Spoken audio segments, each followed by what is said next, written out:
धनतेरस पर्व के दिन कुछ न कुछ खरीदने की परंपरा है, लेकिन क्या आप जानते हैं इस दिन इस परंपरा के अलावा एक और परंपरा यानी कि यमराज को दीप दान करने का भी निर्वहन किया जाता है।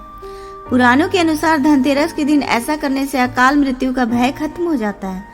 पूरे वर्ष में एकमात्र यही वह दिन है जब मृत्यु के देवता यमराज की पूजा दीपदान करके की जाती है।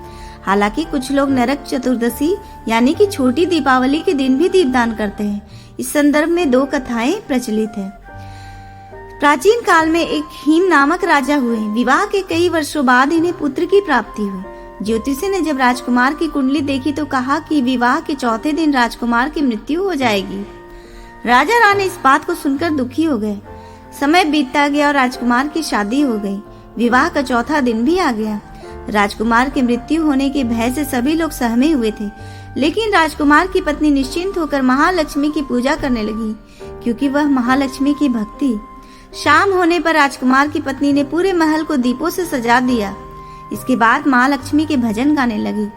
यमदूत जब राजकुमार के प्राण लेने आए तो महालक्ष्मी की भक्ति में लीन राजकुमार की पतिव्रता पत्नी को देखकर महल में प्रवेश करने का साहस नहीं जुटा पाए।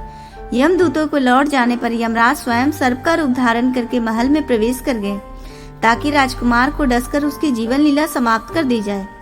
सर्प बने यमराज जब राजकुमारी के कक्ष के सामने पहुंचे, तब दीपों की रोशनी और लक्ष्मी माता की कृपा से सर्प की आंखें चौंधिया गईं। उसे कुछ भी समझ नहीं आ रहा था कि किधर जाए, और सर्प बने यमराज राजकुमार की पत्नी के पास पहुंच गए, जहां वह महालक्ष्मी की आरती गा रही थी। राजकुमारी के भजनों में यमराज ऐसे खोए कि उन्हें पता ही नहीं चला कि सुबह कब हुई। राजकुमार की मृत्यु का समय गुजर जाने के बाद यमराज को खाली हाथ लौटना पड़ा, और इससे राजकुमार अपनी पत्नी के कारण दीर्घायु हुए। और ऐसी मान्यता है कि इसी दिन से धनतेरस के दिन यमदीप जलाने की परंपरा शुरू हुई। दूसरी कथा इस प्रकार है। पुराणों में वर्णित कथा के अनुसार एक समय यमराज ने अपने दूतों से पूछा कि क्या कभी तुम्हें प्राणियों के प्राण हरते समय किसी पर दया आई है? तो वे संकोच में पड़कर बोले, नहीं महाराज। यमराज ने उनसे दोबारा पूछा तो उन्होंने बताया कि एक बार एक ऐसी घटना घटी थी जिससे हमारा हृदय कांप उठा था। हेम नामक राजा की पत्नी ने जब एक पुत्र को जन्म दिया तो ज्योतिषों ने नक्षत्र गणना करके बताया कि यह बालक जब भी विवाह करेगा उसके 4 दिन बाद ही मर जाएगा।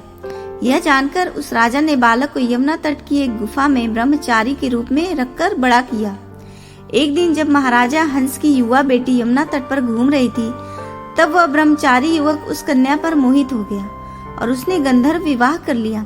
लेकिन जैसे ही चौथा दिन पूरा हुआ, राजकुमार की मौत हो गई। अपने पति की मृत्यु देखकर उसकी पत्नी बिलख बिलख कर रोने लगी। उस नवविवाहिता का करुण विलाप सुनकर हमारा हृदय भी कांप उठा।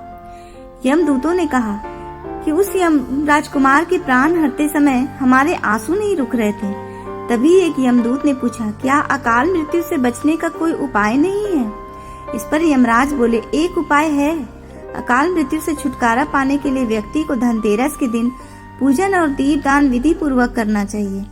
जहाँ यह पूजन होता है वहाँ अकाल मृत्यु का भय नहीं सताता। कहते हैं कि तभी से धनतेरस के दिन यमराज के पूजन के बाद दीपदान की परंपरा प्रचलित हुई।